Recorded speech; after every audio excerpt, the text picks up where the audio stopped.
नमस्कार साथियों, मैं अभय तिरवार एक बार फिर हाजिर हूं अपने नए मेहमान श्री राम काणे के साथ। आप टाटा मोटर्स में 25 वर्षों तक इंजीनियर रहे हैं और इन दिनों हिंदू जन जागृति मंच पर काम कर रहे हैं, जिसका मुख्य उद्देश्य देश के तमाम युवाओं को या उन लोगों को सनातन धर्म के बारे में बताना, उनके साइंटिफिक रीजन के बारे में बताना और सनातन धर्म कितना पुराना है, तमाम तरह के जो पूजा पाठ आयोजन जो होते हैं उनमें सनातन धर्म की क्या भूमिका है, इन तमाम विषयों को लेकर हम उनसे बात करेंगे। तो नमस्कार काले जी, कैसे हैं आप? अच्छा हो, भगवान कृपा से भगवान महाकाल की नगरी में हूँ। मेरा सबसे पहले आपका सौभाग्य स्वागत है महाकाल की नगरी में और अभय न्यूज के इस स्टूडियो में। और बहुत सारी जिज्ञासाएं चूंकि हमारे साथियों को और दर्शकों को होती हैं, खास तौर से सनातन धर्म को लेकर जो बातें हैं उनको हमारा भी मन है कि हम आपसे जानें और हमारे जो दर्शक हैं वो भी जानना चाहते हैं। तो चूंकि नवरात्रि में आपका आगमन हुआ है तो क्यों ना सबसे पहले नवरात्रि को लेकर बात की जाए। जी, तो ये जो नवरात्रि है इसमें जो एक तो इसका उद्देश्य क्या है, पूजा पाठ से क्या फल मिलते हैं जी, और नवरात्रि ही क्यों, माता जी की आराधना के लिए, जी, और जो इसमें 3 रजोगुण तमोगुण बिल्कुल। और ये जो 3 देवियां जो बताई गई हैं उन तीनों सही। देवियों के बारे में बताएं। जी, त्रिपुर सुंदरी जिसे कहा जाता है कि त्रिपुर जी। सुंदरी का जो आराधना होती है जी, उसको लेकर उसका महत्व क्या है, कैसे एक आम आदमी जी, इन चीजों को समझे।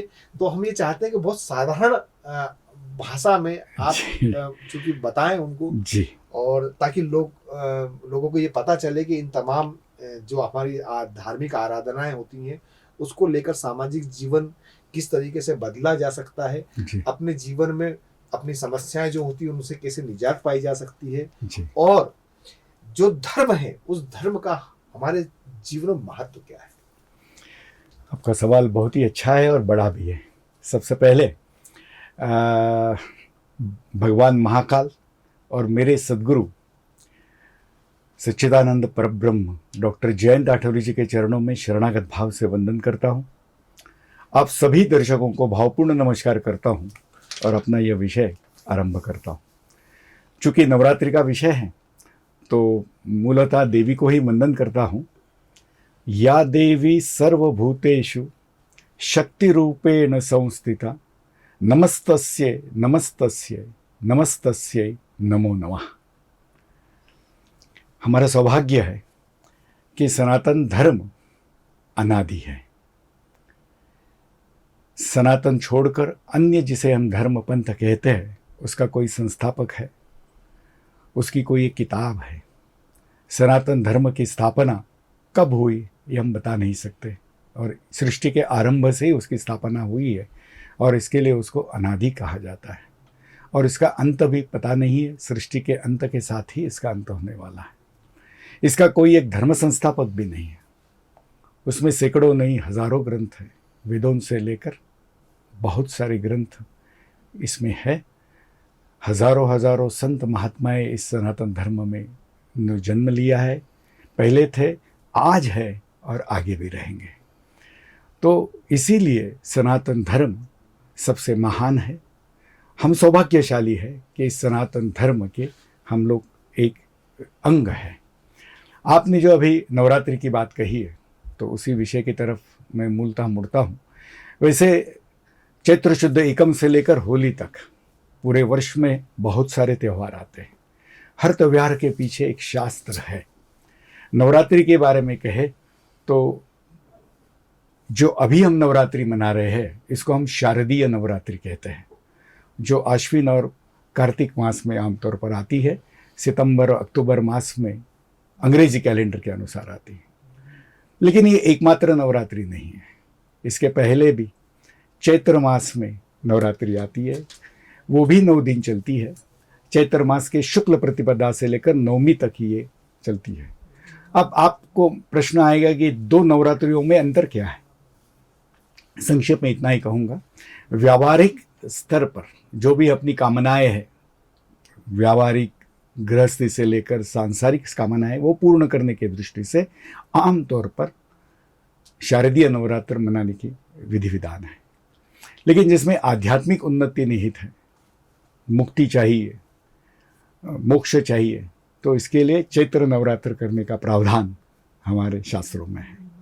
इन 2 नवरात्रों को छोड़कर और भी 2 नवरात्रें मनाई जाती हैं। उसको कहते आषाढ़ माह में जो नवरात्र आती है, और फिर पौष माह में भी नवरात्र आती है, गुप्त नवरात्रि भी उसको जिसे गुप्त नवरात्रि कहते हैं। इन गुप्त नवरात्रियों में शिष्य अपने गुरु के पास जाकर 10 महाविद्याओं के बारे में, तंत्र मंत्र के बारे में विशेष जानकारी पा लेते हैं। सर्वसामान्य की दृष्टि से शारदीय नवरात्र का महत्व है। नवरात्रि का महत्व शक्ति जागरण के दृष्टि से है, अच्छा क्योंकि ये शक्ति रूपिणी है। जी। आपने एक और प्रश्न किया, सतोगुण, रजोगुण और तमोगुण से संबंधित था, तो यह छोटा सा बात स्पष्ट करता हूँ। भगवान कृष्ण ने गीता में बहुत ही अच्छे ढंग से कहा है कि प्रकृति का हर पदार्थ 8 चीज़ों से बना है। संस्कृत में कहते अष्टधा प्रकृति, अष्ट माने 8, उसमें 5 भूत है, पंचमहाभूत, पृथ्वी, आप, तेज, वायु और आकाश। इसके साथ साथ चेतन स्वरूप में तमोगुण, रजोगुण और सतोगुण, 5 और 3 8 हो गए। हर पदार्थ में आपको ये 8 गुण दिखाई देंगे। मैं कुछ उदाहरण दे सकता हूँ। वनस्पतियों में देखा जाए तो तुलसी जैसा पौधा जो है वो सतोगुणी है। आम, अमरूद ये रजोगुणी पौधे हैं। बबूल, इसको हम तमोगुणी पौधे मानते हैं। प्राणियों में भी आप देख सकते हैं, गाय, नाग ये सतोगुणी हैं। बाघ, चिता ये सारे रजोगुणी प्राणी हैं, और कुत्ता या सुअर इसको हम तमोगुणी कहते हैं। मनुष्यों में भी ये है, और इसका बहुत विस्तृत वर्णन भगवद गीता के 16-17वें अध्याय में है, आप उसको अवश्य पढ़े। जो व्यक्ति शांत रहता है, कम बोलता है, कम खाता है, जिसके साथ सान्निध्य में हमें आनंद आता है, उसको सतोगुणी कहते हैं। जो हर समय हलचल करता रहता है, कुछ ना कुछ चाहिए, स्वार्थ का विचार जिसके मन में प्रबल है, उसको हम रजोगुणी व्यक्ति कहते हैं। और जिसके मन में आलस्य और प्रमाद अधिक है, अज्ञान अधिक है, और जो दूसरों को कष्ट देकर आनंद लेता है, उसको हम तमोगुणी व्यक्ति कहते हैं। इन तीनों ही गुणों की हमारे यहाँ देवताएं, जैसे हम बोल सकते हैं, देवियों के बारे में कहा जाए, जो आद्याशक्ति है, जो सबकी माँ हम कहते हैं, उसके 3 स्वरूप है। पहला स्वरूप है महाकाली, दूसरा है महालक्ष्मी, तीसरा है महासरस्वती। इन तीनों का विशिष्ट गुण है, विशिष्ट रंग है, विशिष्ट देवता है, और इन तीनों ही देवताओं ने अपने काल में असुरों का, राक्षसों का नाश किया है। आप स्क्रीन पर देख सकते हैं, एक बड़ा सा आप टेबल देख सकते हैं, तो आपको समझने में बड़ी आसानी हो जाएगी। उदाहरण के लिए महाकाली जो है, उसका जो मूल गुण है वो है तमोगुण।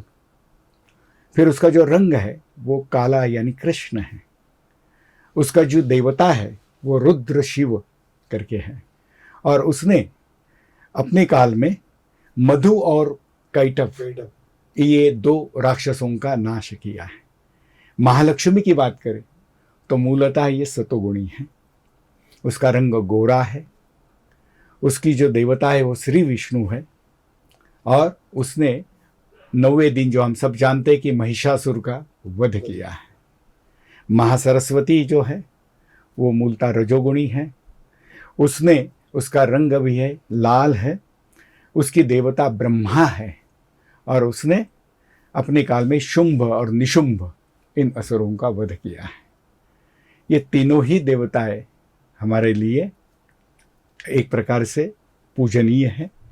हर एक का उद्देश्य अलग है, लेकिन हम और गुणात्मक उनका कार्य है।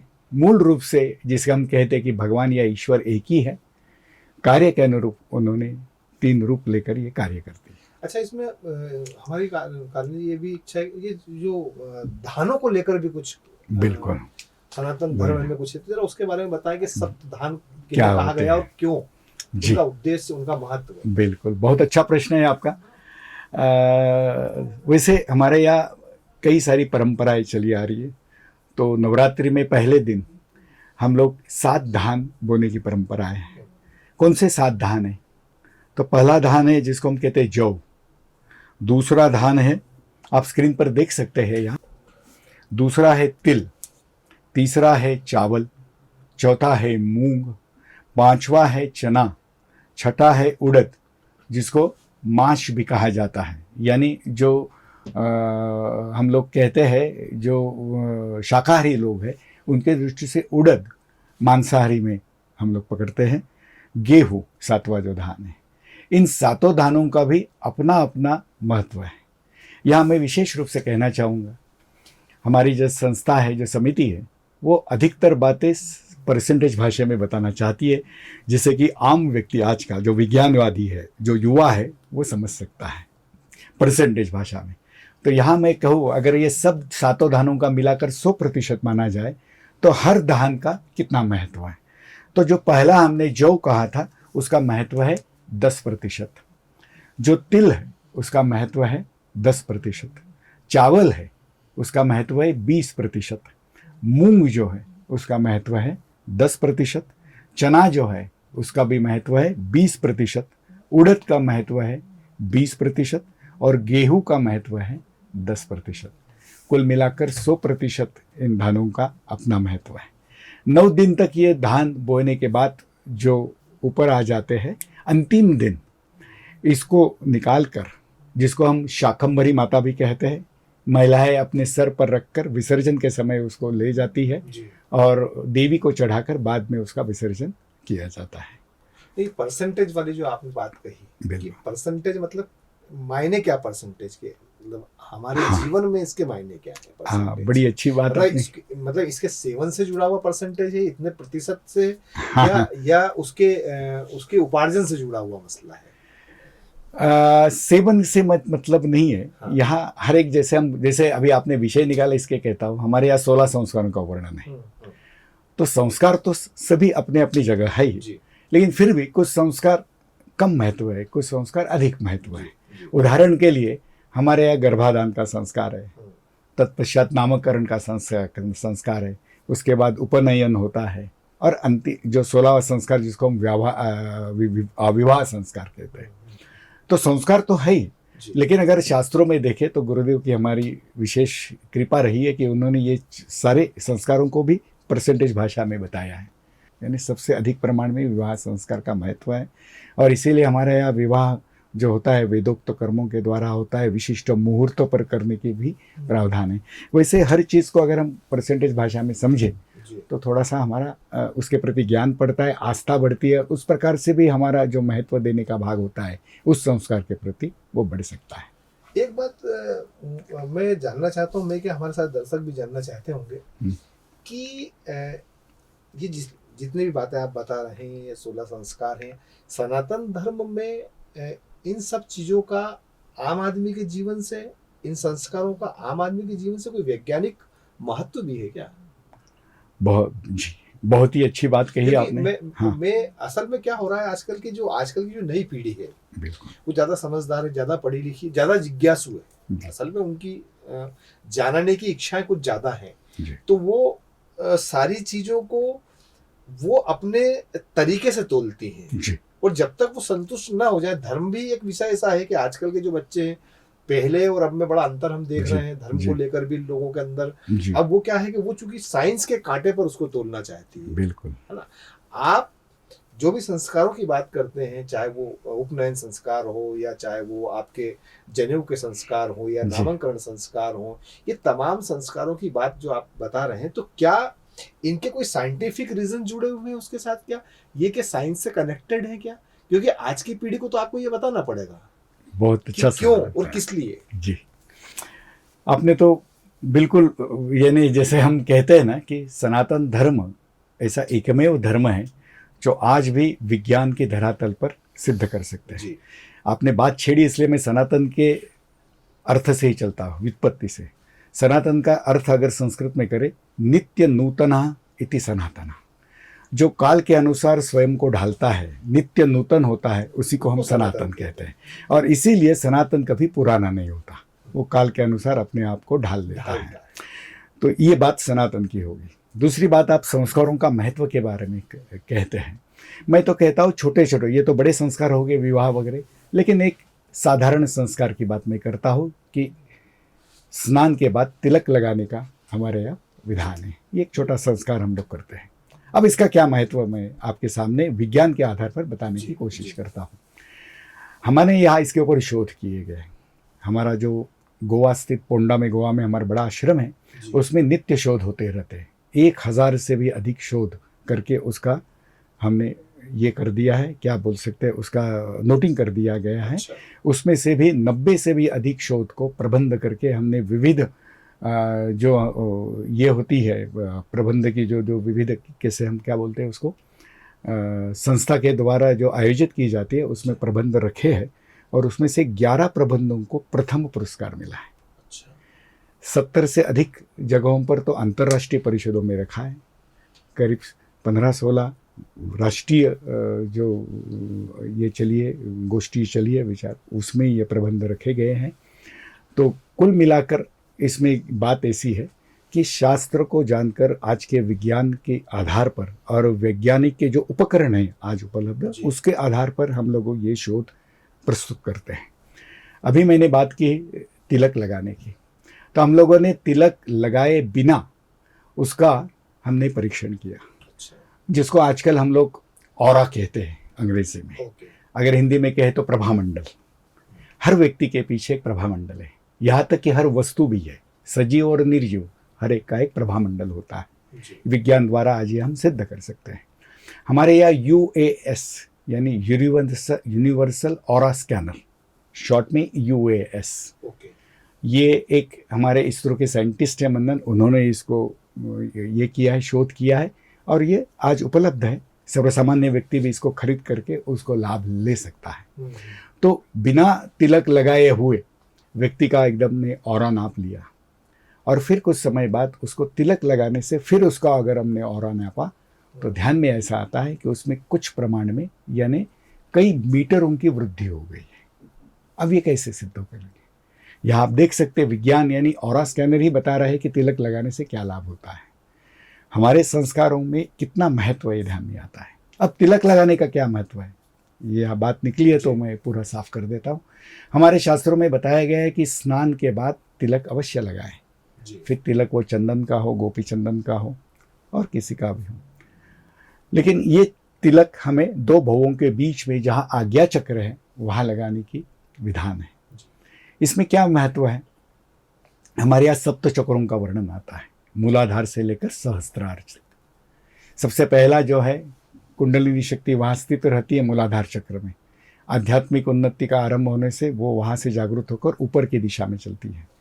मूलाधार के बाद स्वाधिष्ठान, स्वाधिष्ठान के बाद जहाँ नाभि है वहाँ मणिपुर, फिर हृदय के पास अनाहत, फिर गले के पास विशुद्ध, और 2 भवों के बीच में आज्ञा चक्र, और ऊपर में सबसे निर्गुण जिसको हम सहस्त्रार चक्र कहते हैं।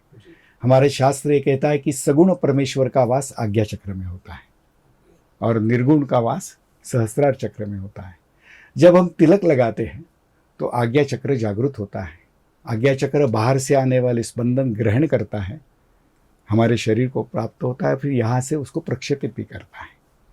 तो जब भी हम तिलक लगाकर बाहर निकलते हैं तो एक प्रकार का सुरक्षा कवच भी हमारे चारों ओर निर्माण होता है। इसलिए हमारे शास्त्रों में बताया गया है कि पुरुष खड़ा तिलक लगाए और स्त्री गोल कुमकुम लगाए।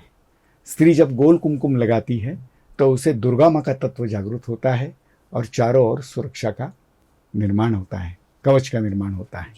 दूसरी बात ऐसी, जब भी हम तिलक निकाल कर चलते हैं तो सामने वाला व्यक्ति भी हमसे आदर से बात करता है, सम्मान से बात करता है। तो तिलक लगाने के बहुत सारे लाभ हैं।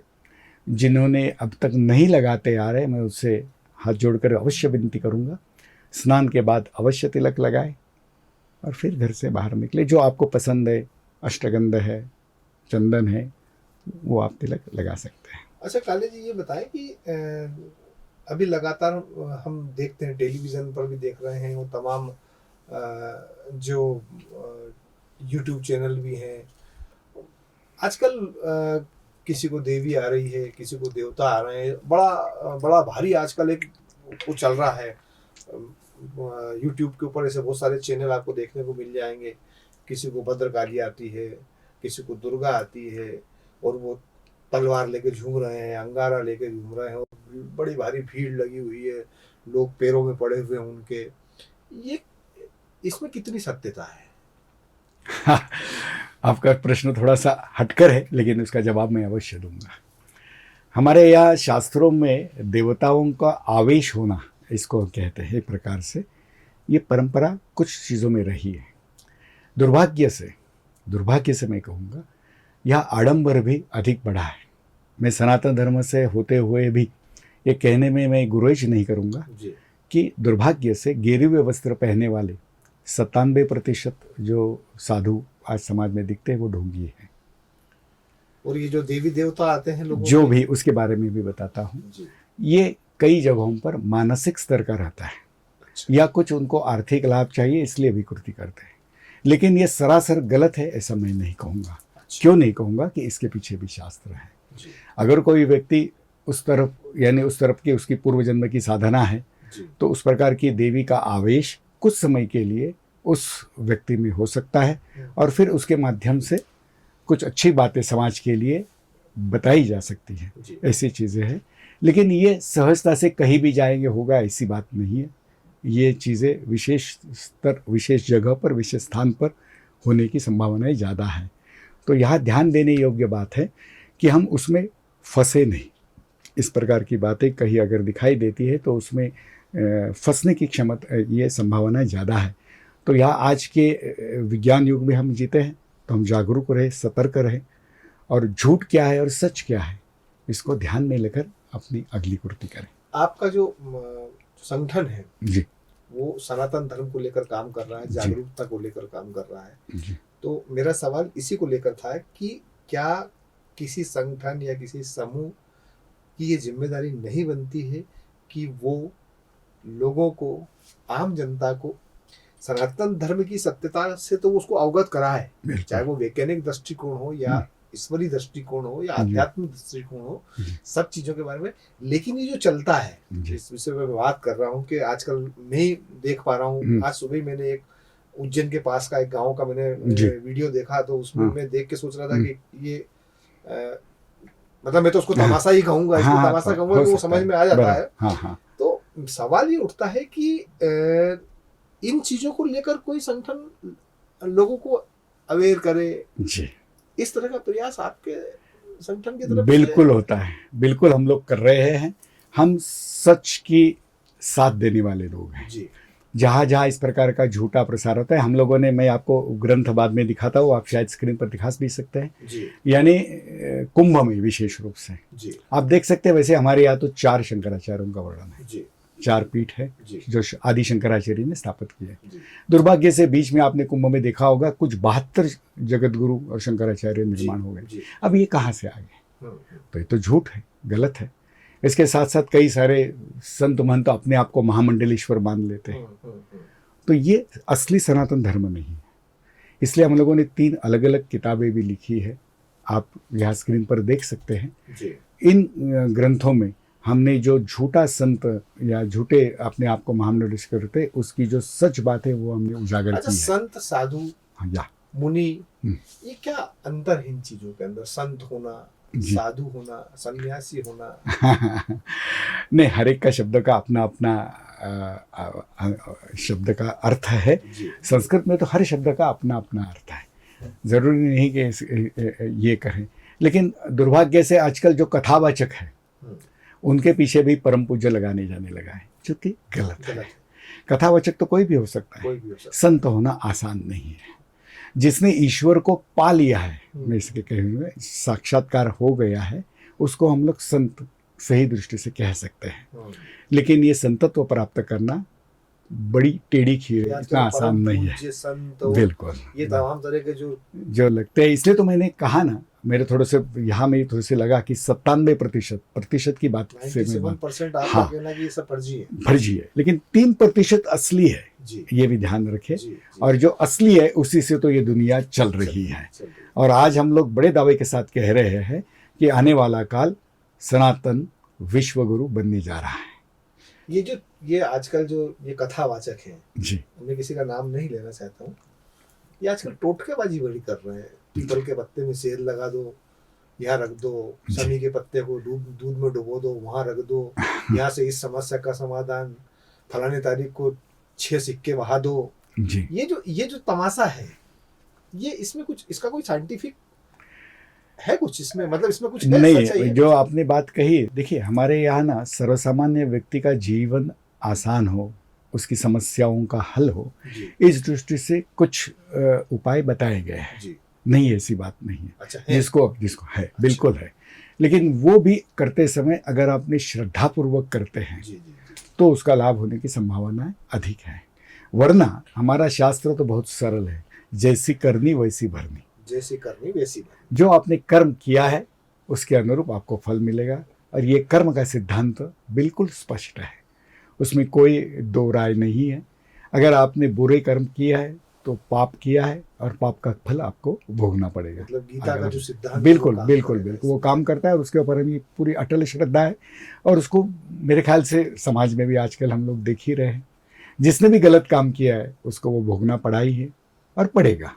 सनातन धर्म का वैज्ञानिक दृष्टिकोण, जी यानी उसका विज्ञान के साथ जो कनेक्शन है, जी। मैंने आपको पहले भी कहा था, बीच में बिल्कुल थोड़ा सा विषय परिवर्तन कर जी लिया जी कि आज की जो पीढ़ी है वो ये जानना चाहती है कि सनातन और साइंस जी वो एक दूसरे से मिले हुए कैसे। एक आध कोई उदाहरण आप बताओ ना, कि जी। सनातन का जी। साइंस के साथ कनेक्शन है, जी और हमारे जो पूर्वज थे, हमने कई लोगों के मुंह से सुना है कि जी हमारे जो पुराने पूर्वज रहे वो बड़े साइंटिस्ट रहे, उन्होंने हमारे धर्म को सनातन के साथ, सनातन को इसलिए जोड़ा धर्म को साइंस के साथ, के लोगों को आसानी हो उनको करने। जी ऐसा कोई जी उदाहरण आप बताओ ना इसके अंदर, जिससे हमको समझ में आया, आसानी से समझ में आया कि हाँ साइंस और सनातन के अंदर साइंस है। जी जी। बहुत अच्छा सवाल है। वैसे मैं तो कहूँगा आप ही कुछ उदाहरण बता दीजिए, जैसे मैंने अभी तिलक का उदाहरण तो दे ही दिया है आपको, जिसके पीछे का साइंस बताने के लिए। लेकिन हमारे यहाँ हर कृति के पीछे कुछ ना कुछ साइंस अवश्य है, बिल्कुल साइंस है। मैं अभी आपने बात निकाली है तो मुझे एकदम से तो बहुत सारे उदाहरण ऐसे हम दे सकते हैं। कोई छोटा मोटा उदाहरण जी जो सामान्य हमारी नजरों के सामने आता हो। जी जी। अच्छा उदाहरण आपने बता देता है। हमारे यहाँ एक छोटा सा मैं उदाहरण देता हूँ। शाम के समय तुलसी के पौधों में घी का दिया जलाने का हमारे यहाँ विधान है। आज भी गाँव में, शहरों में बहुत जगहों पर ये करते हैं। अब ये विधान के पीछे विज्ञान क्या है ये मैं बताता हूँ, और साइंस भी, दोनों चीज़ें बता देता हूँ। हमारे यहाँ शास्त्रों में ये कहा गया है कि सुबह का ब्राह्म मुहूर्त है, उसमें सतोगुण अधिक होता है। अच्छा। फिर जैसे दिन बढ़ता है वैसे रजोगुण हो जाता है, और शाम के समय अंधेरा पड़ने के बाद तमोगुण बढ़ता है, ये हम जानते हैं। संध्या के काल में अनिष्ट शक्तियाँ जो वातावरण में है उसकी बढ़ने की आशंका रहती है, और ये सच बात है जो आंखों से दिखाई नहीं देती। ये पहले मैं कहता हूँ, जो आंखों से दिखाई नहीं देती, लेकिन है, ये हम लोग अलग अलग माध्यम से वैसे प्रूव कर सकते हैं। तो इन शक्तियों का जो प्रबलता है उसको रोकने की दृष्टि से घी का दिया जलाने के प्रावधान है। मैं आपको एक प्रयोग करने के लिए भी बोल देता हूँ, खुले तौर पर सभी को आह्वान है। हम 3 का प्रयोग कर सकते हैं। पहला जो प्रयोग है वो हम मोमबत्ती का कर सकते हैं, अंतर क्या है जानने के लिए। दूसरा है तेल का दिया जला कर करिए, और तीसरा जो है वो घी का दीपक से करें। अब तीनों में अंतर क्या है, तो आप 2-2 मिनट तक हर चीज़ के सामने देखें, फिर बीच में थोड़ा गैप दे 10 मिनट, फिर तेल के दिए की तरफ देखें, फिर घी के दीपक की तरफ देखें। मैं ये निरीक्षण अभी बताता हूँ, आप स्वयं प्रयोग करके अवश्य देखें। जैसे कि आप जब भी मोमबत्ती के लो की तरफ देखेंगे, ज्योति की तरफ देखेंगे, तो आपकी आंखें चौंधिया जाएंगी, आपको आंखें में थोड़ी सी जलन महसूस हो सकती, प्रेशर, आपकी आंखें ये हो जाएंगी, क्योंकि मोमबत्ती मूलतः तमोगुणी है। फिर आपने तिल का या मूंगफली तेल का दिया जलाया है या सरसों का दिया जलाया है तो थोड़ा सा शांत लगेगा, लेकिन यहाँ भी ये लौ रजोगुणी है, क्योंकि तेल का गुणधर्म रजोगुण है यहाँ। फिर जब आप घी का दीपक जलाएंगे तो लौ की तरफ देखेंगे तो शांत लगेगा, मन एकाग्र होगा, इसीलिए घी क्योंकि इसमें लगाने के बाद नहीं, दूसरे 2 कारण है, वो भी मैं यहाँ स्पष्ट कर देता हूँ। हमारे यहाँ शास्त्रों में अभी ढूंढ भी निकाल ये भी बताया गया है कि जब आप तिल का दीपक यानी तेल का दीपक लगाते हैं तो 1 मीटर तक के सतोगुण के लहरियाँ खींचने की क्षमता उसमें है, 1 मीटर तक की। लेकिन जब घी का दीपक जलाते हैं तो स्वर्गलोक तक की सतोगुण की लहरियाँ खींचने का सामर्थ्य उस दीपक में आता है। इसीलिए घी का दीपक जलाने का प्रावधान हमारे यहाँ है, जिससे कि उस समय की वातावरण की जो अनिष्ट शक्तियाँ है वो दूर हो जाती है घरातली, और अच्छी शक्तियाँ हमारे घर में प्रवेश करती है। ये घी का मूल उद्देश्य है। मैं एक दूसरा विज्ञान की धरातल पर देता हूं। हमारे यहाँ श्रीफल का बड़ा वर्णन करते, नारियल का वर्णन करते हैं। बहुत सारे शुभ अवसरों पर नारियल का हम लोग उपयोग करते देते हैं। साथ साथ जिसको हम नजर उतारना कहते हैं जी, उसमें भी नारियल का उपयोग किया जाता है जी। अब नारियल की विशेषता क्या है जी, फल तो बहुत सारे हैं। नारियल की जो शिखा है, उस शिखा के माध्यम से हम लोग अच्छे संबंध भी नारियल ग्रहण कर सकता है और बुरे अनिष्ट संबंध भी ग्रहण करता है। अच्छा, दोनों तरफ से। इसलिए मैं नेगेटिव और पॉजिटिव दोनों को ही क्षमता करने की केवल नारियल में है। तो जब आप उद्घाटन करते हैं, इसलिए आपने बात कही, इसलिए मैं समाज से आज से जरूर आह्वान करना चाहूँगा, जब भी आपको किसी ऑफिस का, कार्यालय का उद्घाटन करना हो, आजकल क्या चलता है, लाल फीता लगाकर किसी राजनेता के हाथ से वो फीता काटने का उद्घाटन के लिए चलन है। लेकिन इससे नुकसान ही होगा। क्यों होगा? एक तो हमारे यहाँ काटने की जो ये विधि है वो निषिद्ध मानी गई। दूसरी बात है, इस प्रकार से उद्घाटन के समय ही लाल फीता काटने से, और वो भी अगर राजकीय नेता है, जो अधिकतर आप सब जानते हैं जो रजोगुणी तमोगुणी होते हैं, स्वार्थी होते हैं, ऐसे राजनेताओं के हाथ से काटेंगे तो वहाँ आपका उद्घाटन की बजाय अलग दिशा में जाने की संभावना ज़्यादा है। तो शास्त्र कहता है यहाँ कि किसी सतोगुणी संत के हाथ से नारियल फोड़कर उद्घाटन करना, ये हमारा ज़्यादा श्रेयकर। अब कैसे होता है, कृति क्या होती है, मैं आपके सामने बताता हूँ। नारियल फोड़ते समय जब आप मंत्र बोलकर जब नारियल फोड़ा जाता है तो उस शिखा के माध्यम से उस वस्तु की जो भी अनिष्ट स्पंदन है, लहरिया है, उस नारियल में चली आती है, और फिर जब हम फोड़ देते हैं तो वो सारी शक्तियाँ नष्ट हो जाती हैं। साथ साथ अच्छी शक्तियों को ग्रहण करके उस वस्तु में प्रवाहित करने का, प्रसारित करने का काम भी नारियल करता है। इन दोनों अर्थों से नारियल का हमारे शास्त्रों में इतना महत्व बताया जाता है। पूजा विधि को लेकर कुछ बताएं। आपकी पूजन विधि का, आजकल नवरात्रि का समय चल रहा है, तो इस नवरात्रि के अंदर बहुत सारे जो लोग जानते हैं, लंबे समय से पूजा पाठ कर रहे हैं, वो तो इन तमाम चीजों को समझते हैं, पर एक साधारण व्यक्ति कम से कम बहुत अच्छा आपने बताया समय में पूजा विधि कैसे संपन्न कर ले और उसका लाभ। बहुत अच्छा, आपने बहुत ही सरल और व्यावहारिक प्रश्न पूछा है। इसका मैं थोड़ा सा विस्तार से वर्णन दे देता हूँ। उसके पहले आ जाता है पूजा विधि करने के पीछे हमारे घर में, सभी के घर में एक पूजा घर होता है। होता है जी होता है। इस पूजा घर में फिर देवताओं को कैसे रचना करे, इसके पीछे भी शास्त्र मैं आपके सामने रखता हूँ। हमारा शास्त्र ये कहता है कि गणेश भगवान को पूजा घर में मध्य में रखें। गणेश भगवान की बाई ओर, गणेश भगवान की बाई ओर स्त्री देवताएं रखें। यानी कुल देवी है, अन्नपूर्णा माता है, दुर्गा माता है, सरस्वती, ये बाई साइड में। ये गणेश जी की दाई ओर राइट हैंड साइड में पुरुष देव हो, कुलदेव हो, हनुमान जी हो, प्रभु राम हो, ये राइट साइड में।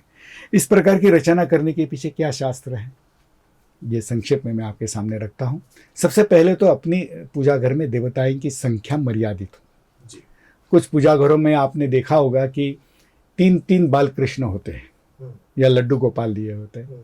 अब 3 की कोई आवश्यकता नहीं, किसी एक देवता को रखना ज़्यादा अच्छा है, फिर वो तस्वीर हो या मूर्ति हो, मर्यादित संख्या में रखें, जिससे कि पूजा विधि करने में आजकल सभी के पास समय की कमी है। बिल्कुल समय नहीं है तो इतना क्यों समय दे, सुबह 15 मिनट में पूजा अर्चन अगर हो जाता है तो बाकी सारे समय के लिए हमारे समय मिल जाता है। तो यहाँ अभी अगर कम करना है तो मर्यादित 5 या 7 बहुत हो गए, उससे भी कम हम कर सकते हैं। क्यों? क्योंकि जाना है हमें एक ईश्वर के पास। भगवान तो एक है, रूप उसके अलग है, तो इसलिए मर्यादित संख्या हो। फिर गणेश जी को मध्य में रखने का क्या महत्व है, उसका मैं शास्त्र आपके सामने रखता हूँ। हम जो भी भाषा बोलते हैं, मनुष्य जो मातृभाषा बोलते हैं, वो हिंदी बोले, कन्नड़ बोले, अंग्रेजी बोले, वो शब्दों के द्वारा बोलते हैं, उसको हम कहते हैं नाद भाषा। लेकिन ब्रह्मा, विष्णु, महेश, दुर्गा माता, ये जो देवताएं हैं, उनकी भाषा है प्रकाश भाषा। प्रकाश भाषा, नाद भाषा, प्रकाश भाषा। रेडियो नाद भाषा पे चलता है, टीवी नाद और प्रकाश दोनों से पर चलता है। चलती बिल्कुल, ये हम जानते हैं। अभी गणेश जी की क्या विशेषता है? तो सभी देवताओं में गणेश जी एक ऐसी देवता है कि जो प्रकाश भाषा तो जानते ही है क्योंकि स्वयं देवता है, जी। लेकिन साथ साथ नाद भाषा सबसे अधिक प्रमाण में जानते हैं। तो गणेश जी क्या करते हैं? हमारे पूजा घर में दो भाषा जानने वाले का काम करते हैं, दुभाषा जिसको हम कहते हैं। अच्छा। मैं एक व्यावहारिक उदाहरण देता हूँ। हमारे प्रधानमंत्री तुर्कस्तान जाते हैं।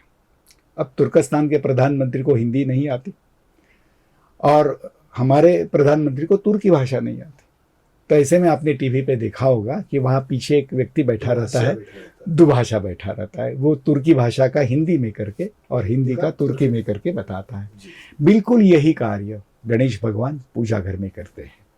जो भी हम प्रार्थना करते हैं शब्दों के द्वारा तो करते हैं, उस प्रार्थना का रूपांतर प्रकाश भाषा में कर उन देवताओं तक पहुंचाने का कार्य गणेश भगवान करते हैं। अच्छा, ट्रांसलेटर है वो। बिल्कुल ट्रांसलेटर, बड़ा अच्छा शब्द आपने उपयोग किया। शायद अंग्रेजी जल्दी समझ में आ जाती है, भाषांतरकार के बजाय ट्रांसलेटर है।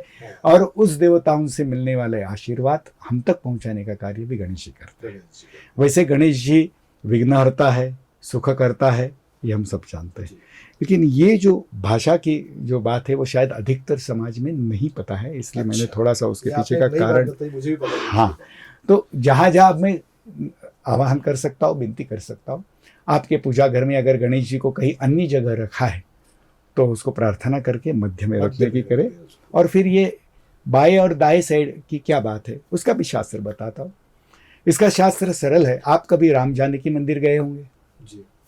वहाँ जानकी का स्थान कहाँ होता है? राम के पास कौन से साइड होता है, लेफ्ट या राइट? मेरे ख्याल बाएं या दाएं? बाएं होता है, जी। क्योंकि उसको वामांगी कहा जाता है। वाम मतलब लेफ्ट साइड में। अब ऐसा क्यों होता है? तो हमारे शास्त्रों में हर चीज़ का कितना महत्व देखिए। जिनका वेदोक्त विवाह संस्कार हुआ है, यानी पंडित जी ने मंत्र बोलकर किया है, तो उनको अनुभव होगा। कुछ विधियों में जो पत्नी है उसको उठने के लिए बोलते हैं और पति के राइट साइड में बैठने के लिए बोलते हैं, और कभी लेफ्ट साइड में कहने को बोलते हैं। पति को नहीं उठाते, पति को उठाते। अब ऐसा क्यों है?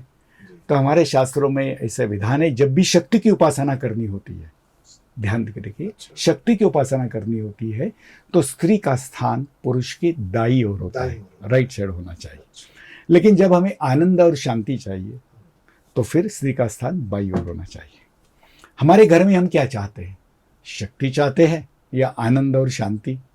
आनंद और शांति चाहते हैं। इसलिए गणेश जी की बाईं ओर स्त्री देवता है और गणेश जी की दाईं ओर पुरुष देवता है। हमारे शास्त्रों में कितनी बड़ी बात है देखिए। स्त्री जो है वो शक्ति रूपिणी है। अभी हमने पहले ही श्लोक बना, शक्ति रूपेण संस्थिता या देवी। और पुरुष देवता है जो शांति स्वरूप है, शांति के स्पंदन है। तो इस प्रकार की जब हम रचना करते हैं, बीच में गणेश जी, एक साइड में शक्ति, एक साइड में शांति, तो इससे आने वाले स्पंदन का जो एक प्रकार के संतुलन हम कह सकते हैं, अंग्रेजी में कहते हैं तो ट्यूनिंग जो है वो अच्छे से बैठ जाता है। एक प्रकार से पूजा घर का ट्यूनिंग करने, शक्ति संतुलन यहाँ बन जाता है। इसलिए इस प्रकार की पूजा घर की रचना करें और इसका अवश्य लाभ लें। हमने कई घरों में देखा है कि 40-50 देवताएं होती हैं। अब आपको मैं एक व्यावहारिक उदाहरण से ये बात और स्पष्ट करता हूँ। उदाहरण के लिए पहले हम ट्रांजिस्टर यूज करते थे। ट्रांजिस्टर आपने लगाया और खर्र ऐसे आवाज आने लगा तो आप बोलते भैया सुई घुमाओ। जब हम सुई घुमाते और जब स्टेशन ठीक से लग जाता है तो गाना ठीक से सुनाई देता है। जब पूजा घर में इस प्रकार की देवता है, देवता ही कोई शो के लिए नहीं रखी है, हर देवता से स्पंदन निकलते हैं। जब किसी भी प्रकार से देवताएं रखी है तो उससे निकलने वाले स्पंदन एक दूसरे को क्रिस क्रॉस करते हैं। ट्रैफिक में आपने देखा होगा, चारों तरफ से एक साथ वाहन आ गए तो क्या हो जाएगा? ट्रैफिक जाम हो जाएगा। पूजा घर में इस प्रकार से ट्रैफिक जाम करने की स्थिति हो जाती है। बहुत अच्छी बात आपने बताई। अब इसलिए मैंने ये ट्यूनिंग की बात आपके सामने रखी। आप प्रयोग करके देखिए, हमारे यहाँ इसके सैकड़ों उदाहरण है कि पूजा घर की रचना शास्त्र के अनुसार करने से घर का माहौल पूर्णतः बदल जाता है। पूजा घर में बैठे ऐसे लगता है, नहीं तो कई घरों में आपने अनुभव किया होगा जहाँ इस प्रकार की देवताएं बहुत सारी लगे हैं तो उससे आने वाले स्पंदन से माथा भारी हो जाता है, ज़्यादा समय हम बैठ नहीं सकते। क्योंकि वो देवताएं माने चित्र नहीं है या मूर्ति नहीं है, तो उससे स्पंदन निकलते हैं। स्पंदन निकल रहा उन स्पंदनों का अगर हमने सम्मान और इस प्रकार से ट्यूनिंग तरीके नहीं से- किया हाँ। तो फिर हमें हानि हो सकती है। मतलब ट्यून करना जरूरी है उसको। बहुत जरूरी है, और आप करके देखिए। ये आपने बहुत अच्छी बात बताई है, और मुझे भी ये बात पता नहीं थी। मैं भी घर के अंदर पूजा पाठ करता हूँ, बिल्कुल करके और देखिए। मुझे भी ये सुनकर बड़ा अच्छा लगा कि अच्छा, आप- हमारे यहाँ इसके ऊपर ग्रंथ भी है, जी मैं बाद में उसको अच्छा। आप स्क्रीन पर देख सकते हैं। देखिए, पूजा घर एवं उपकरण, अच्छा हर एक के पीछे भी शास्त्र है। कभी हम और समय मिले तो उसमें और ज्यादा विस्तार से करेंगे कि शंख कहाँ रखना है, घंटी कहाँ रखना है, उसके पीछे भी शास्त्र है। अच्छा बड़े बड़े छोटे छोटे शास्त्र हमने यहाँ दिए हैं। जो जिज्ञासु है वो इन ग्रंथों का अवश्य लाभ ले। तो सनातन धर्म, मतलब ये आपने पूजा के बारे में भी हाँ। बताया कि मतलब मैं वहां पर वापस पहुंचता हूँ, जो सवाल अभी जी। अधूरा रहेगा जी कि जो पूजा की विधि है जी आपने बताता ये हूँ। बता दिया। हाँ। अब जरा ये भी मैं जानना चाहूंगा, और पूजा हमारे विधि। दर्शक भी जानना चाहते हैं कि जी जी मतलब पूजा आज की जो पीढ़ी है वो जी ये कम जानना समय में चाहती कैसे है, पूजा कम करें। समय में और ज्यादा लाभप्रद ज्यादा कैसे? लाभ है ना। बहुत क्योंकि अच्छा आजकल आपने। सब जी जी जी जी बड़ा आजकल नेनोज़ूम चल चुका है ना? धीरे धीरे सारी चीजें शॉर्ट फॉर्म पे जा रही नहीं है। नहीं नहीं है ना, क्रिकेट के बिल्कुल। अंदर एक जमाने में 5 दिन का टेस्ट मैच हुआ करता था, फिर 60 ओवर का सही- वनडे होने सही लगा, का। फिर वो 50 का हो गया, और अब 20 तो 2020 का जमाना है। तो 2020 का जमाने से तात्पर्य ये है कि आजकल बहुत रिजल्ट तेजी से चाहिए, सही कहा आपने। तो पूजा भी जल्दी निपटे। जी, मैं और रिजल्ट भी जल्दी आए। आपका प्रश्न समझ गया। बहुत जी। अच्छा प्रश्न है आपका। जी। यहाँ मैं देखिए, पूजा के एक दो विधि हमारे यहाँ शास्त्रों में दी है। जी। एक है षोडोपचार पूजा। षोडोपचार माने 16 विधियों से की जाने वाली। दूसरी जो क्या है, जो कॉमन है, जो हम करते हैं, उसको बोलते हैं पंचमोपचार पूजा, यानी 5 विधियों से की जाने वाली पूजा। जिनके पास बहुत अच्छा समय है, घंटा 2 घंटा समय, तो वो षोडोपचार पूजा कर सकते हैं, जो रिटायर्ड व्यक्ति है और जो उसी प्रकार की भावना रखता है, कर जाता है। सर्वसामान्य व्यक्ति, गृह गृहस्थी वाला व्यक्ति के पास समय की कमी है। ऐसे में हमारे शास्त्रों में पंचमोपचार पूजा का विधान है। कौन से पंचमोपचार है? तो गंध, पुष्प, धूप, दीप और भोग या नैवेद्य। एक बार फिर से रिपीट कर दें। मैं पहला है गंध, जी। दूसरा है पुष्प। गंध से तात्पर्य बताता हूँ, उसका वर्णन करता हूँ। गंध, पुष्प, धूप, दीप और नैवेद्य। गंध से तात्पर्य है, जो हम सब जानते हैं कि ज्यादातर चंदन का बनाया जाता है, जिसको हम लोग चंदन को उसको घीस कर बनाते हैं। लेकिन अन्य भी जो उपलब्ध है, रेडीमेड है, जैसे आजकल समय की कमी है तो आप अष्टगंधे की डिब्बी आती है, वो भी लाकर पानी में मिलाकर आप उसको लगा सकते हैं। अभी लगाने की प्रावधान क्या है ये भी आप देखिए। सबसे पहले मझली उंगली से अपने को तिलक लगाना है, मतलब पूजा मझली उंगली से, बिल्कुल बड़े वाली उंगली जो है उससे अपने स्वयं को तिलक लगाए। फिर अनामिका से, यानी कनष्टिका जो छोटी उंगली की बगल वाली जो उंगली है, उससे हम देवता को तिलक कर सकते हैं। तिलक जैसे मैंने अभी कहा कि अष्टगंध का, चंदन का जो आपको है, देवताओं के गोपी चंदन का कुछ लोग करते हैं, तो उसका तिलक लगाइए। तत्पश्चात फूल, पुष्प माने फूल चढ़ाना है, उसको भी एक विधि है। कौन कौन से फूल चढ़ाए? जैसे उदाहरण के लिए अभी नवरात्र चल रहा है, आप नवरात्र की बात कर रहे हैं, तो उसमें मोगरा है, कमल है, इस प्रकार के जूही है, इस प्रकार के फूल देवी माता को चढ़ाए जाते हैं। कैसे चढ़ाए जाए?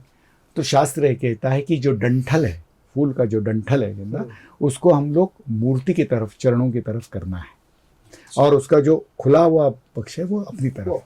अब ऐसा क्यों करना है? तो देवता से आने वाले जो स्पंदन है, लहरिया है, उस डंठल के माध्यम से, फिर फूल के माध्यम से फव्वारे की तरह वो हमारे प्रक्षेपित हो जाता है, जो जिसका लाभ पूजक को मिलता है। हर चीज में एक चीज हमें ध्यान रखनी है, हमारे शास्त्रों में देवता को चढ़ाने वाली हर चीज का लाभ पूजक को होता है। अच्छा। वैसे देवक को कोई पसंद नापसंद नहीं रहती। आपने विषय निकाला इसलिए याद देता हूँ, हमारे शास्त्रों में विष्णु भगवान की पूजा में तुलसी पत्र का उपयोग करते हैं, भगवान शिव की पूजा में बेल पत्र का उपयोग करते हैं, गणेश जी की पूजा में लाल रंग के फूल का, अड़हुल का फूल का उपयोग करते हैं। अब ये अलग अलग चढ़ावा क्यों मन में आ सकता है? तो यहाँ मैं उसका कारण बता देता हूँ। हमारे ऋषि मुनियों ने ढूंढ निकाला कि बेल पत्र में शिव तत्व को ग्रहण करने की और प्रक्षेपित करने की क्षमता अन्य पत्रों से सबसे अधिक है। तुलसी पत्र में विष्णु देवता को तत्व को ग्रहण करने की और प्रक्षेपित करने की क्षमता सबसे अधिक है। लाल रंग के फूल में गणेश तत्व को ग्रहण करने की और प्रक्षेपित करने की क्षमता अधिक है। इसलिए अभी लक्ष्मी माता को करना है तो गेंदे के फूल अर्पण करने की विधि है। गेंदे के फूल में लक्ष्मी का तत्व अधिक ज्यादा। प्रमाण में आकृष्ट करने की क्षमता है, प्रक्षेपित करने की क्षमता है। इसलिए लक्ष्मी माता को गेंदे का फूल अर्पण करने की हमारे यहाँ परंपरा है। और डंठल करने की बात मैंने अभी आपके जी, सामने रखी जी। फुवार की तरफ। तो शास्त्र के अनुसार आप ये पुष्प चढ़ाए, चढ़ाइए। पुष्प चढ़ाइए। संख्या का भी अपना अपना महत्व है, लेकिन फिर भी 1 या 9 ग्रह तो 9 की संख्या में गुणा में आप फूल चढ़ा सकते हैं। दूसरी बात है उसके साथ धूप की बात आती है। जी। तीसरा जो विधान है धूप का मतलब है पंचोपचार। पंचमोपचार में तीसरी जो विधि है वो धूप आती है। अगरबत्ती जो है जी उसको, अगरबत्ती को हमने 2 उंगलियों में हमें पकड़ना है। जी ये अंगूठा और पहली उंगली में पकड़कर वो जहाँ तक संभव है, हम सर्वसामान्य अगर पूजक है तो 2 की संख्या में अगरबत्ती उद्बत्ती ले और उसको सीधे घड़ी की दिशा में 3 बार घुमाएं। मैं यहाँ भी आपको दिखा रहा हूँ। इस प्रकार से हम लोग उसको धीरे से घुमा सकते हैं। जी 3 बार घुमाने से सुरक्षा कवच हमारे चारों ओर भी निर्माण हो जाता है और पूजक को उसका लाभ मिलता है। जो बहुत ही अगले स्तर का साधक हो गया है, यानी जुड़ाव बहुत अधिक है, अद्वैत की तरफ जा रहे हैं, उसके लिए एक अगर उद्बत्ती का प्रारंभ, क्योंकि उसमें दोनों में अद्वैत हो गया, भक्त और देवता में। अच्छा। ऐसी स्थिति में एक का समरस हो प्रावधान गया। समरस हो गया है।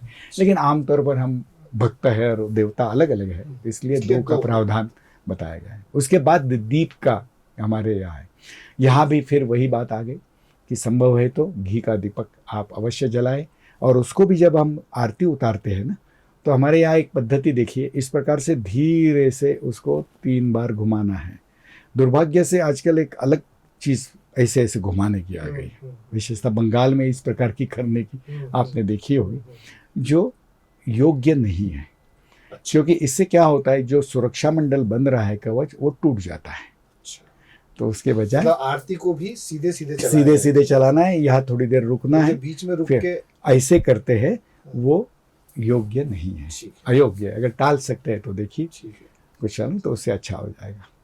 तो ये दीप की बात आ गई। और 5वां जो है वो नैवेद्य या भोग लगाना, वो भी भगवान के सामने बड़े ही आस्था के पूर्वक हमें रखना है। और फिर भगवान ने पहले भगवान ग्रहण करते हैं और फिर बाद में हम प्रसाद के रूप में ले, यही भाव उसके अंदर है। अलग अलग प्रकार का नैवेद्य भोग लगाने की परंपरा है। कुछ भी नहीं तो कम से कम दूध और चीनी डालकर भी हम लोग उसके सामने रखते मतलब हैं। भूख तो भाव के भूख। भाव का भूखा। अभी आपने बहुत बड़ी अच्छी बात कही, भगवान जो है वो भाव का भूखा है हमारे यहाँ बिल्कुल ये शायद, या ये कहावत भी है ना, जहाँ भाव है वहाँ भगवान है, जहाँ लड्डू बिड्डू है वहाँ भगवान है, ऐसे नहीं कहा गया है। भाव है वहाँ भगवान है। एक साधारण व्यक्ति जैसे ये हमेशा ये होता है, कई बार लोगों की प्राथमिकताएं बड़ी बदलती रहती है। जी। मतलब कुछ लोगों का ये होता है कि बुधवार के दिन गणेश जी के वहाँ चले गए, सोमवार के दिन भोलेनाथ के वहाँ चले गए, मंगलवार को बजरंगबली के वहाँ चले गए। जी। ये जो बड़ी अच्छी बात आपने कही।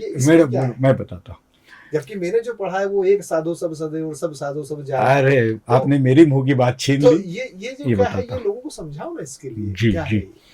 देखिए, आपने कई तस्वीरें देखी होगी और ये हम जानते हैं कि ईश्वर तो एक है। जी।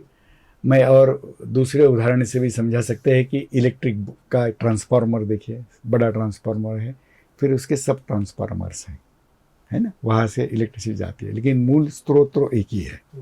वैसे ईश्वर एक ही है, वही ईश्वर अलग अलग माध्यम से कार्य है। इसलिए हमारे यहाँ देवताएं अनेक है, लेकिन शक्ति एक ही भगवान की मानी जाती है। जैसे बुद्धि के देवता गणेश भगवान हैं, लक्ष्मी के लिए, संपत्ति के लिए लक्ष्मी माता की पूजा अर्चन करते हैं, विद्या के लिए सरस्वती माता है, फिर भूत प्रेत निकट नहीं आवे, महावीर जब नाम सुनावे। जब भूत प्रेत की बात आती है तो हटाने के लिए हनुमान जी की पूजा करते हैं। फिर पितरों की अगर सद्गति प्राप्त करनी है तो हमारे यहाँ दत्तात्रेय भगवान की पूजा अर्चने का प्रावधान है। तो अब आपके मन में आएगा ही कि अलग अलग कार्यों के लिए अलग अलग देवताएं कैसे।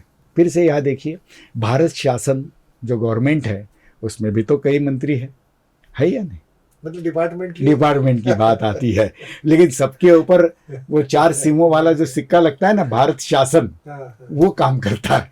बिल्कुल यहाँ भी ईश्वर एक है, रूप उसके अलग है, कार्य अलग अलग, उसके हिसाब से आप उसका पूजन अर्चन करें।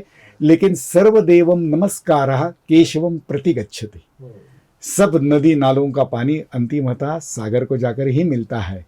ये जैसे शास्त्र है, एकेश्वरवाद जो है, एकेश्वरवाद है, जो मतलब हम जिसको मानते हैं बिल्कुल कि एक ही है जो भी है, बिल्कुल है बिल्कुल ना? पर ये सारी शाखाएं अलग अलग सिर्फ मानने के मानने के लिए और मनुष्यों की क्षमता के अनुसार है। जैसे देखिए हमारे शास्त्रों में सगुण ईश्वर की भी पूजा की जाती है और निर्गुण की भी की जाती है। जी। निर्गुण तो श्रेष्ठ है, अच्छा, निर्गुण। लेकिन सर्वसामान्य व्यक्ति निर्गुण समझ नहीं पाता। इसके लिए सगुण उपासना का, मूर्ति पूजा का प्रावधान सनातन धर्म में है। जैसे कि कक्षाएं है, अब आपने बात छेड़ी इसलिए मैं बता देता हूँ। जो केजी या पहली कक्षा का विद्यार्थी है, उसको अगर आपने पूछा कि 5 + 7 कितना होता है, तो बेचारा थोड़ा गड़बड़, वो उंगली का उपयोग करेगा, है ना। जी। फिर वो उत्तर बता देगा कि छोटा है। लेकिन वही बच्चा जब बड़ा हो जाकर 5वीं कक्षा में आ जाएगा तो 5 + 7 बोलो तो 12, तुरंत बता देगा। बता देगा। तो ये सगुण पूजा करना, शरीर से पूजा करना, ये प्राथमिक स्तर की हो गया। अभी आपने पूछा इसलिए बता देता हूं, भक्ति मार्ग हमारे यहाँ क्या है। वैसे शब्द भक्ति योग है, कर्म योग है, ज्ञान योग है। योग शब्द का अर्थ युज धातु से बना है। युज का अर्थ है जोड़ना। भक्ति के माध्यम से ईश्वर से जुड़ना माने भक्ति योग, निष्काम कर्म के माध्यम से भगवान से जोड़ना माने कर्मयोग, ज्ञान के माध्यम से ईश्वर से जुड़ जाना मतलब ज्ञान योग। भक्तियों के अंतर्गत 4 कांड, 4 विभाग आते हैं। पहला जो है इसको कहते हैं हम कर्म कांड, जिसके अंतर्गत जो अभी आपने बात कही, पूजा विधि करना, लोटे से जल चढ़ाना या दूध से अभिषेक करना, तीर्थ यात्राएं करना, व्रत करना, ये सारी चीज़ें कर्मकांड के अंतर्गत आती हैं, जो प्राथमिक शिक्षा से बराबर की है। लेकिन जो विद्यार्थी आगे जा चुका है या पिछले जन्म में उसकी साधना हो गई है, आपने अक्सर देखा होगा समाज में भी ऐसे कई व्यक्ति है जो मंदिर नहीं जाते, लेकिन कहीं सेवा करने की बात हो, झाड़ू लगाना हो, भोजन परसना हो, तो तुरंत आगे आ जाते हैं, क्योंकि उनमें सेवा भाव जागृत हो गया है। उनको अभी इस कर्मकांड की आवश्यकता नहीं है। कई सारे व्यक्ति तो ऐसे हैं कि अपने घर में ही रहते हैं और फिर घर में ही पूजा पाठ करते, नाम जप करते हैं, क्योंकि वो जो कांड, जैसे मैंने कहा कि पहला है कर्मकांड, दूसरा है उपासना कांड। उपासना कांड का मतलब है मन से मानस पूजा या नाम स्मरण करना। ये माध्यमिक शिक्षा से हम जोड़कर देख सकते हैं। उसके बाद का है ज्ञान कांड, जिसमें कार्य कारण भाव को हम पता चलता है कि ये क्यों हुआ है, जो संतों की बात है। और फिर चौथा जो भक्ति योग का अंग है वो है ज्ञानोत्तर भक्ति कांड। ये जो सभी संत होकर गए, तुलसीदास जी है, कबीर जी है, सूरदास जी है, इन सबको तो भगवान को पा लिया था, लेकिन फिर भी वो जीवित रहे ना। फिर भी क्यों किया? तो समाज का उद्धार हो, इसके लिए वो कार्य करते रहे। कभी तो कहा था कि राम हमारा जप करे हम बैठे आराम, जप करे हम बैठे आराम, क्योंकि उन्होंने भगवान को पा लिया था। उनके हृदय में 24 घंटे नाम जप चल रहा था, उनको कृति करने की भी आवश्यकता नहीं थी। इसलिए हमारे यहाँ नाम जप की भी 4 वाणियां बताते हैं, वैखरी, मध्यमा, पश्यंती, परा। संतों की जो वाणी है वो पश्यंती, पश्य मतलब देखना।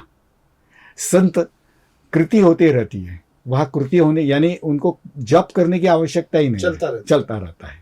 जप करने वाला और जप जिसका कर रहे, 2 ही चीजें बनती है। ये विशेषता है। तो हर एक चीज का अपना अपना शास्त्र है, हम शास्त्र समझे और कृति करें। एक चीज मैं यहाँ जरूर कहना चाहूँगा कि समाज में ऐसे कई लोग हैं कि जो पूजा पाठ बड़े भावपूर्ण करते, जरूर कीजिए कर्मकांड, लेकिन एक समय आता है कि अब पूजा से दिल उठ गया है, ऐसा होता है। देखिए कुछ मुझे, तो इसमें बुरा मत मानिए, शायद आपकी प्राथमिक शिक्षा पूर्ण हो गई है, तो आप अगली कक्षा में जा रहे हैं, तो आप भगवान को नाम से जप करना ये कीजिए। नाम जप कर सकते हैं लगातार, बिल्कुल। नाम अजप बोलते हैं नहीं, वो और अगला स्तर है जो आपने अजपा जप कहा, अजपा जप जिसको बोलते हैं, वो सरलता से होने वाला जप, जिसके लिए कृति नहीं है। वैखरी का जो अभी आपने बात छेड़ी, इसलिए 4 वाणी का संक्षिप्त में वर्णन कर ही देता हूँ। वैखरी का मतलब है मुंह से बोलकर करना जी। उसमें प्रयास पूर्वक जप करना पड़ता है जी। एक जगह बैठना पड़ता है। दूसरा जो जप है उसको कहते हैं कि मध्यमा। वैखरी की जो वाणी है वो मुंह से निकलती है, यानी हमें प्रयास पूर्वक करना पड़ता है। मध्यमा का मतलब है अनायास होने वाला जप, सहजता से होने वाला जप, जिसका स्थान है कंठ। जी। उदाहरण बता देता हूँ आपको। आप बस से प्रवास कर रहे हैं और अचानक भगवान का नाम मुंह में आ जाता है और आप मन ही मन कर रहे हैं, तो इसको हम कहते हैं मध्यमा वाणी का जप। आपने सोचा नहीं था, मन ही मन चालू गाड़ी आ जाता है। और जब हम प्रयास वैखरी का नाम जप कई महीनों तक, वर्षों तक करते हैं, तो अपने आप से वो जप जो है उसका स्थान अंतर्मन में बन जाता है और फिर अंतर्मन से ही विचार आ जाता है कि नाम जप हो रहा है ऐसा होने। फिर ये मध्यमा का जो जप और ज़्यादा डीप अंदर चला जाता है, हृदय तक पहुंचता है, तो उसको हम पश्यंती कहते हैं। पश्य मतलब देखना, जैसे मैंने कहा कि राम हमारा जप करे हम बैठे आराम, ये अवस्था पश्यंती वाणी की है कि जो संतों की वाणी है एक प्रकार से। और उससे भी अंदर जिसको समाधि कहते हैं हम, जिसको बोलते हैं परावाणी का जप, जो नाभि तक जाता है, वह जप की क्रिया भी नहीं होती। अच्छा। अद्वैत यानी एक रूप हो जाते हैं। नाम, नामी और नाम लेने की क्रिया, तीनों का ही एकत्रीकरण हो जाता है, अद्वैत हो जाता है। तो ये हर एक स्तर है, हम जहाँ कहीं है उसके अगले स्तर का प्रयास करें। आपसे जिस विषय पर बात हो रही वो तो समुद्र है, बिल्कुल। जितनी बातें करेंगे कम होगी। और सनातन धर्म और जो इसके जो रहस्य हैं उन पर पहुंच पाना तो आपके और हमारे दोनों की बस की बात नहीं। आखिरी सवाल पर मैं आता हूँ, क्योंकि नवरात्रि चल रही है और हम लोग भी लगातार देख ही रहे हैं, ये जो बदला हुआ स्वरूप है, इन दिनों हम देखते हैं कि डांडिया, रास और वो जो चल रहा है, बड़ा स्पष्ट रूप से मैं जानना चाहूंगा आपसे, स्पष्ट इसलिए कि हम स्पष्ट दिखाना भी चाहेंगे कि ये क्या है। ये इसको तो मैं कहूँगा सूजन है, धर्म को आई सूज जिसको कहते हैं ना जी, ऐसी है वो। हमारे शास्त्रों में देवी माता का जागरण करने का विधान है जी, लेकिन अगर आप समझे तो ये इसका मूलतः प्रादुर्भाव हुआ गुजरात से। अच्छा। जहाँ गरबा विधि का प्रावधान है, जहाँ देवी के सामने दीपक जलाकर जो घट में रखा होता है, महिलाएं हाथों के द्वारा ये नृत्य करती है भजनों के ऊपर, देवी को लुभाने के लिए, रिझाने के लिए जो भजन गाए जाते हैं उसके ऊपर हाथों के द्वारा, फिर बाद में तालियां बजाकर जो नृत्य किया जाता है सामूहिक रूप से, उसको नृत्य आराधना से देवी को रिझाना, ये मूल बात हो गई।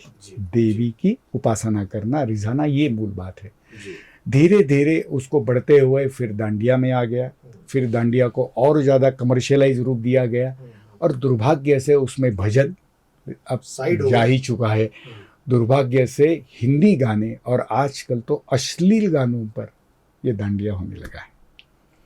उसमें जो अनाचार हो रहा है, मैं कैसे कहूँ, आप सब जानते हैं। वैसे कम कपड़ों में लड़कियां और शादीशुदा महिलाएं भी उस दांडियों में हिस्सा लेती है, जो कि एक प्रकार से देवी का अपमान है। नहीं, शादीशुदा महिलाएं मतलब क्या देवी की आराधना कर नहीं सकती क्या? नहीं, देवी की आराधना अवश्य करे, लेकिन कपड़े तो ठीक से पहने। मतलब यहाँ आपने, मुझे बोलना नहीं चाहिए लेकिन विषय आया इसलिए बताता हूँ कि बहुत जगहों पर आपने देखा होगा कि पीठ जो है वो खुली छोड़ देते। अब ये कहाँ की फैशन आ गई।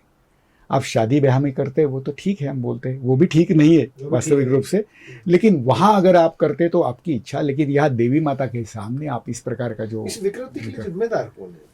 क्या आप जैसे जो लोग हैं जो सनातन धर्म की रक्षा के लिए इंजीनियर का प्रोफेशन छोड़ के और एक ऐसे समूह से जुड़ जाते हैं जो सनातन धर्म की गहराइयों को बताता है, तो आप लोगों की जो चुप्पी है, मतलब आपसे मायने, मतलब मैं आपके जैसे उन तमाम लोगों की तरफ इंगित करता हूँ। मेरा सवाल उन तमाम लोगों से है, उन तमाम धार्मिक संगठनों से है जो सनातन धर्म को या हिंदू धर्म की रक्षा का जो दावा के बढ़ते हैं, तो क्या ये जरूरी नहीं है कि इस जो विकृति फैल रही है, आप एक तरफ तो आप प्रचार प्रसार कर रहे हैं, प्रचार प्रसार का मतलब आप सत्य बता रहे हैं लोगों को, हमारा सनातन धर्म क्या है, सनातन धर्म की बारीकियां क्या है, पूजा की पद्धति क्या है, देवी क्या है, शक्ति क्या है, ध्यान क्या है, आराधना क्या है, इन तमाम चीजों के बीच में क्या ये पक्ष इस पक्ष को छोड़ा नहीं जा रहा है कि ये जो तमाम विकृति या कुरीति फैल रही है, इसको रोकने के लिए ताकत के साथ काम किया जाए और एक ऐसा समूह भी तैयार हो, ऐसे लोग भी तैयार हो जो ये कहें कि ये जो अधनंगे कपड़े पहनकर जो ठुमके लगाए जा रहे हैं या बिल्कुल मतलब गाने, फिल्मी गानों के ऊपर जो है वो मंचों के ऊपर जो काम चल रहा है गरबे के नाम पर, तो इसको लेकर आपके जैसे जो लोग हैं, धर्म मर्मज्ञ लोग हैं, धर्म की जो भाषा समझते हैं, जी वो मंदिर की लड़ाई में, मस्जिद की लड़ाई में न्यायालय सुप्रीम कोर्ट तक चले जाते हैं, महीनों लड़ते हैं, सालों लड़ते हैं। तो ये जो गंदगी अभी फैलना शुरू हुई है, इसको रोकने के लिए क्या व्यवस्था है? सच कहूँ अभय जी, आपका सवाल इतना अच्छा है और बिल्कुल आजकल के लिए उसके लिए रोकने के लिए हिंदू जन जागृति समिति निरंतर प्रयासरत है अपनी स्थापना से लेकर। मैं यहाँ आपके सामने ये पत्रक दिखा रहा हूँ, आप देख सकते हैं। उसका शीर्षक ही दिया है, हिंदुओं नवरात्रोत्सव की पवित्रता संजोए। अभी नहीं संजाए जा रहे, उसमें जो गलत कार्यवाही हो रही है वो उसके लिए हम लोग ने बड़ी जागृति कर रहे हैं। जैसे डॉल्बी के आधार पर या जो डीजे पर जो गाने बजते हैं उसको नहीं बजाना चाहिए। इसके साथ साथ बलपूर्वक चंदा इकट्ठा किया जाता है, जिसको भी रोक लगानी चाहिए। कर्कश स्वर में, बहुत ही बड़े स्वर में आरती गाई जाती है। आपने देखा होगा आरती का स्वर भी सुनाई नहीं देता। जी बिल्कुल, जो कितनी गलत बात है। यानी आरती तो मंद स्वर में अच्छे से गानी चाहिए, जिसको आवाज़ से हमारी भाव जागृति होनी चाहिए। लेकिन यहाँ इसका ध्यान नहीं दिया जाता। जितने जोर से बजाया जाए उतना बजाए जाते, शब्द तो सामने आते ही नहीं। फिर जो नृत्योपासना है वो, जैसे अभी हमने कहा कि गरबा का जो नृत्योपासना है भजन के आधार पर, उसको होनी चाहिए, इसलिए हम जागृति कर रहे हैं। उसके बजाय पश्चिमी जो पॉप और म्यूज़िक संस्कृत जो आ रहे हैं, जो और बड़े आवाज़ में डांडिया करके, वो गलत है, उसको रोकने की आवश्यकता है।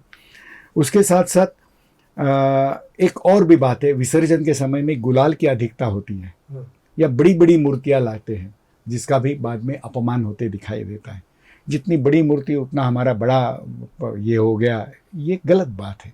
मूर्ति बड़ी की आवश्यकता नहीं, उसका सम्मान अच्छे से होना चाहिए। फिर इसमें गरबा स्थल पर भी आपने देखा होगा कि कई बार अन्य धर्मियों के युवा वर्ग वहाँ आते हैं और फिर बाद में लव जिहाद की घटनाएं होती दिखाई देती हैं। उसके ऊपर रोक लगाने की आवश्यकता है। उसके साथ साथ इन 9 दिनों में, मुझे बोलना नहीं चाहिए लेकिन अब समय आ गया इसलिए मैं सामने रखता हूँ, गुजरात के बहुत सारे बड़े शहर, मुंबई, पुणे और मध्य प्रदेश की भी अगर हम बात करें तो इंदौर, भोपाल, ग्वालियर, जबलपुर जैसे बड़े शहरों में जो दांडिया होते हैं, उसके बाद एक शोध किया गया तो उस 9 दिनों में कंडोम्स की जो बिक्री है वो लगभग 20 से 25% तक वृद्धि हो जाती है। अब ये क्या दर्शाता है, आप समझ सकते हैं। आप सभी जानकार लोग हैं तो आप समझे। ये मैं नहीं कह रहा हूँ, ये कंडोम्स की जो कंपनियां हैं उनके सर्वे के बाद से ये बात में लोग पीछे पड़ जाएंगे आपके इस बयान के बाद में। भी पड़ जाने दीजिए, हमारे पास प्रूफ है। हम सर्वे के आंकड़े उनके सामने रखने के लिए तैयार हैं। मैं अपने से नहीं बोल रहा हूँ, ये उन्होंने आंकड़े रखे हैं। उसके साथ साथ 2-3 महीनों बाद गर्भपात की घटनाएं भी बढ़ी है। अब क्या बताया आपको। अब इसके लिए कौन जिम्मेदार है? इसके लिए मैं 2 चीज़ महत्वपूर्ण बताना चाहूँगा। हमारी जो हिंदू युवतियाँ हैं वो स्वयं धर्म शिक्षा ले। उसके साथ साथ उनके जो अभिभावक है, जो पालक है, उनकी सतर्कता की महती आवश्यकता है। क्योंकि 16-17 की जो उम्र होती है, जिसको हम लोग टीनेजर्स कहते हैं, वो बड़ी ही संवेदनशील होती है। घर में अगर उनके तरफ कोई ध्यान नहीं देता तो बाहर में अगर कोई उनके तरफ बोल देते कि आपकी आंखें बहुत अच्छी है, आपके बाल बहुत अच्छे हैं, तो बेचारी वो भावना में बह जाती है और फिर आगे चलकर जो कृतियाँ होती है उसके लिए उसको समझ में नहीं आता क्या होता है, कैसे होता है, ना समझ के, जिसके लिए हम नाबालिग कहते हैं। तो इन लोगों को संभालने के लिए घर का जो वातावरण है वो संस्कृत क्षम होना चाहिए। संस्कृत जहाँ हम संस्कार मिले, संस्कार क्षम होने की आवश्यकता है।